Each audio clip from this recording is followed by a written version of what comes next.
Minsan po picture. Pa-post. Depende lang po yun. Kung may utang o walang utang. Okay. Sino po ang more than 10 years na pong nagme-maintenance? Nako po, kami. Ayun, nandoon pa lang. Akala ko Oo, palit kayo. 0.5 ba? Oo, 0.5. Ayun, 0.5. Gamot 5 pa lang years ang old. buhay. Pag walang gamot, patay. 10 years na po. Ilang years na po kayo naggagamot? Mga 20 na.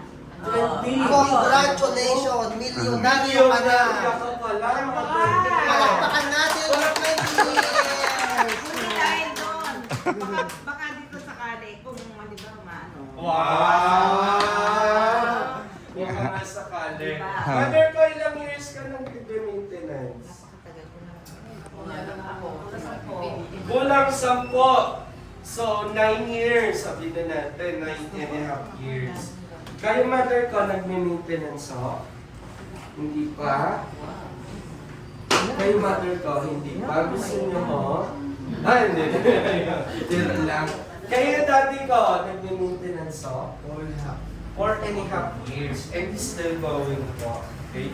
So, sa 10 years at 20 years po na nagagamot po kayo, naatin niyo po yung kagalingan na tinatawag. Ay, di ba pag magaling? Hala ka, fake news ako! Hindi nga, kasi nga, akala ko po ba kapag tayo uminom mo ng mga tabletas o gamot po, gagaling ka? This is made Tama? pang ano lang para So it means, mother ko, mas minamahal pa natin ang sakit natin. Kasi minimaintain lang natin eh. Hindi natin pinapagaling. kasi papagaling. Kung ikaw ay high blood, mamamatay ka ng high blood. Dahil sa komplikasyon ng high blood. Kung ikaw ay diabetic, mamamatay ka ng komplikasyon ay dahil sa diabetes. Kung ikaw ay mataas ang cholesterol mo, mamamatay ka dahil sa komplikasyon ng pagiging mataas ang cholesterol. Pero hahayaan niyo po ba yan na mangyari? Hindi. Kaya nga po kami nandito, sir. Ikaw naman talaga ang pasing kita dyan, sir. Hindi, pero na. Kasi po, ang nangyayari ho, ganito po nangyayari sa atin. Ano po ito? Ha? Puno na tinubuan ng ugat. Ano ba yun? Ano ba yun? Baliktad! Yung ugat tinubuan ng puno. Puno, ayun. Okay. Kapag puno ho, nagsimula yan sa isang ugat. Okay? Ngayon, ang isang puno, nagkakaroon din yan ng mga Sana. bunga. Sino po may puno sa bahay? Di ba lahat naman po Tapos kapag mataas ang bunga, ginagamitan mo yan, mami, ng sukit. Lalo na kung nasa kapitbahay mo. Oo, ganda bakit ka, gano'n ano. Okay. Ngayon, paano po natin ito may i-relate sa ating kalusugan? Ito pong puno na to, magsisilbi ito ng ating mga katawan. At yung bunga na to, magre-represent ito ng ating sakit. Tama po ba? At means na to, etong sakit na to, magre-represent ito ng mga iniinom natin gamot. Huwag natin tawagin gamot kung hindi pinagpapagaling. No? Ganito po nangyayari. Inom ka ng tabletas. Tama? Inom ka ng losartan, mawawala yung sakit. Alam ka, oo, ikaw na nagsabi na mother, ha? Oo. Pero kinabukasan, umamayang gabi, kailangan mong uminom ulit. Bakit? Ano po nangyayari kay sakit? Kaya sa tinawag na, yes, paulit-ulit pong nangyayari. Ang tinarget lang ng gamot o tabletas na iniinom po natin, ito, tandaan natin ang puno nagsimula sa isang dahon. Bakit hindi ito tinarget ng gamot?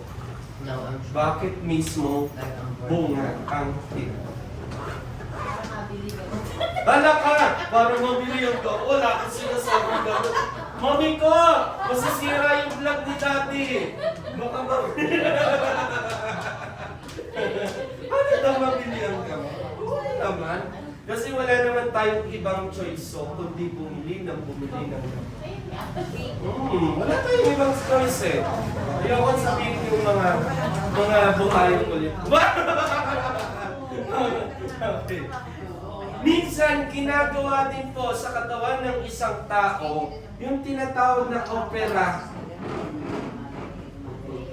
Sino na po na operahan? Taas ang kamay. Ang hindi magtaas, Sabi niya, ay cesarean. cesarean po, wala naman pong problema. Pero yung katulad ng operasyon sa katarata, Ay, ako. suki ka pala Dalawang mata. Dalawang mata na ho. Kay mother ko, hindi pa gusto niyo ho? Ay, yung isa stone, yung katulad ng kidney stone, gallstone, wala pa naman. Usually, katarata pa lang na operahan. Okay? Ganito po yon. Ang operasyon ho, tinarget lang niya yung katarata. Yan. Kakahigin, pero lumaon ang ilang taon o dekada, nangyayari, lumalabog ulit. Tama? Ang tinarget kasi ng operasyon, ito lang. Diabetic ka. Ayun. Ay, meron ba? Ay, sorry po. Lahat meron. Ay, sorry. Present lang. Ay, sorry oh. Present. Dahil nga diabetic ka, ang tinarget na lang ng operasyon yung katarata mo. Pero dapat, ang targetin din, yung mismo diabetes mo. Kaya ka nagkakaroon ng katarata dahil sa pagkakaroon ng diabetes mo. So, speaking of diabetes, ginagawa iyan, ito, nagsasaksak ng insulin. Nagsaksak po kayo? Yeah. Ayan din! Dala ka! Present! Pakyaw ka! Oo. Ikaw ba yan, Mami D? Ano magagawa? Kung di ako magaganon, di patay na ako matagal. Mami, tingin, tawag dito, may tanong ako. Ano? Bakit ka ba nag-insulin? Ito ano kasi sabi naman ng doktor, mas maganda insulin kesa oral. Ang oral, nasisira ang bato. Kaya mas okay daw na magsaksak ka ng insulin. Ang tinatarget kasi ng insulin lang po, pagiging mataas ang blood sugar. Pero tandaan po natin meron sa loob ng ating katawan ho nagbibigay ng sapat na insulin o natural na insulin sa loob ng katawan po natin. Ano tawag doon?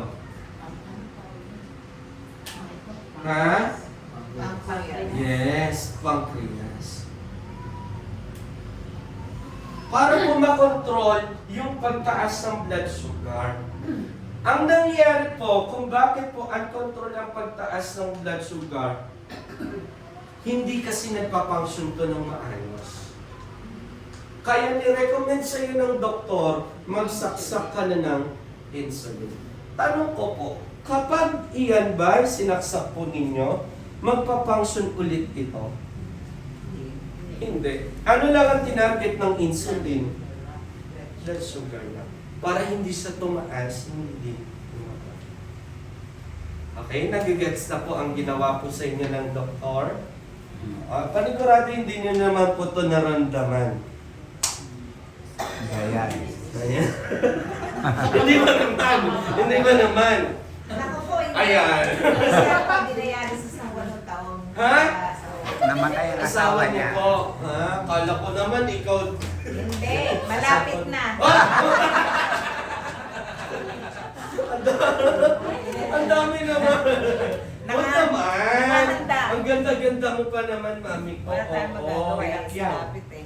Bakit po ba nag-undergo ng dialysis ang isang tao? Tumataas ang creatinine. Yes, tumataas ang creatinine po. Bakit po tumataas ang creatinine? Siyempre, sa high blood, lahat ng klase ng kinakain. Dahil sa mga side effects na mga iniinom, kinakain mo natin. Okay? Ngayon, kapag tumataas ang creatinine po, may naapektuhang organs natin. Kidneys. Dalawa kasi yan. Okay? Isang left, isang right. Hindi lang isa lang yan. Nangyayari yan yung may pistola po sa mga pulso-pulso natin. Dito, dito, minsan dito, minsan dito, minsan sa singit. Oo po. Oo. Wag lang po sa bibig.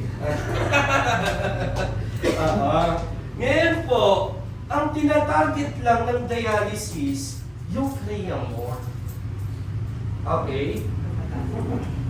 Yung lason sa dugo mo, pero hindi tinarget ng dialysis yung kidney mo. Pag nag-dialysis ka ba, magpa-function ulit ba ang iyong kidney? Hindi.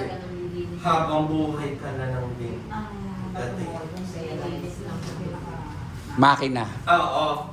Yung tawag doon sa makina na yon, dialyzer.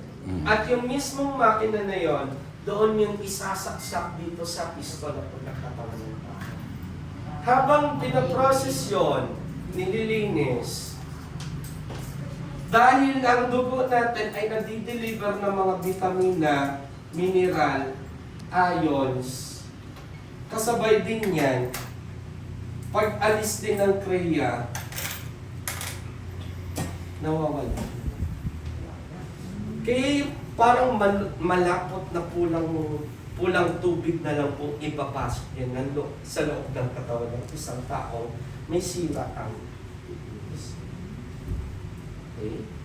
So, kaya napapansin po ninyo nangingitim, na namunot na minsan payat na payat po.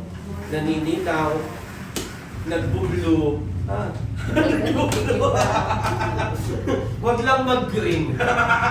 Delikado po yun. So, pare-pareho po sila. Ang tinatarget lang, ito lang.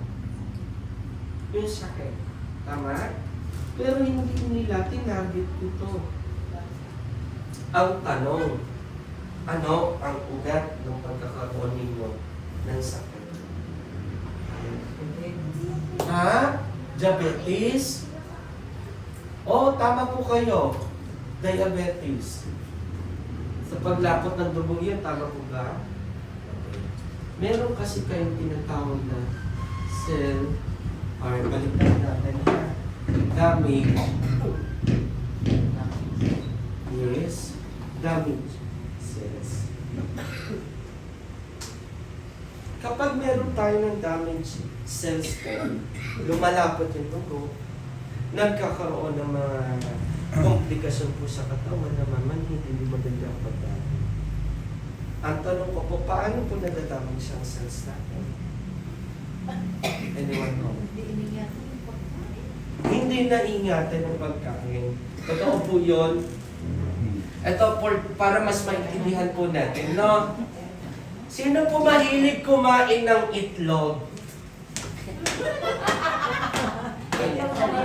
Itlog ng pogi. Wah!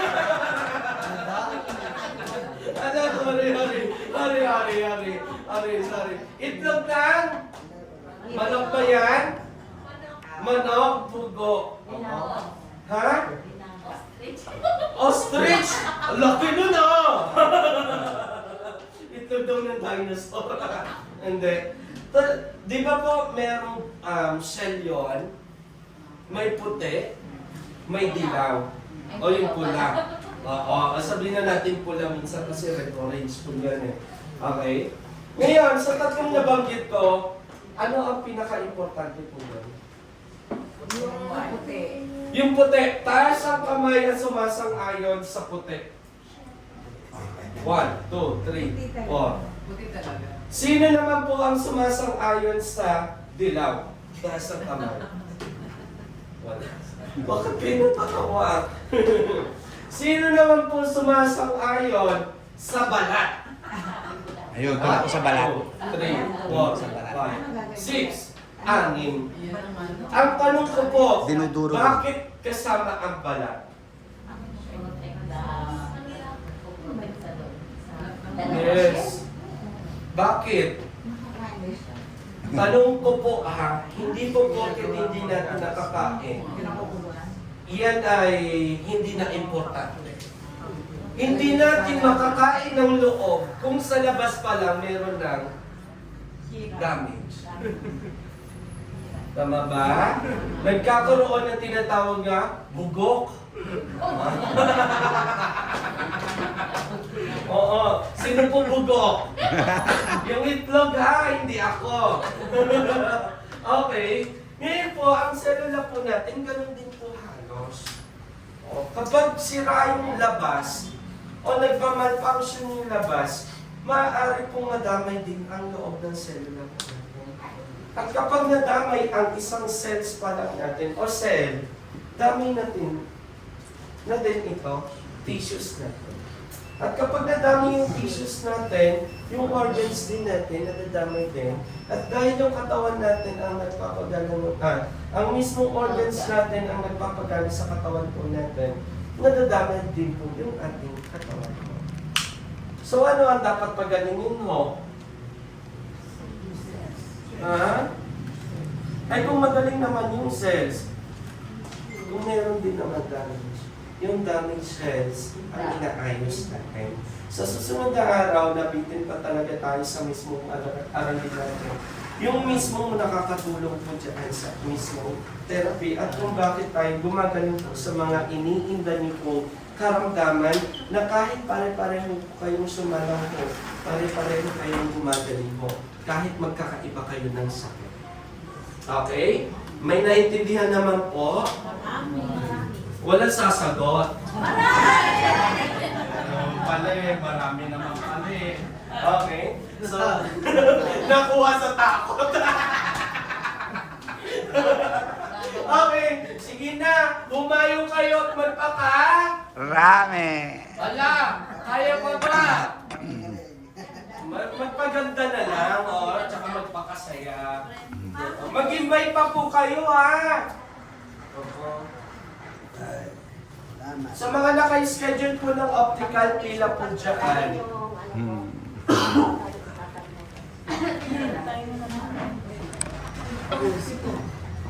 Ang daming gamot ni Oh, the next na kami. Bye-bye. Bye.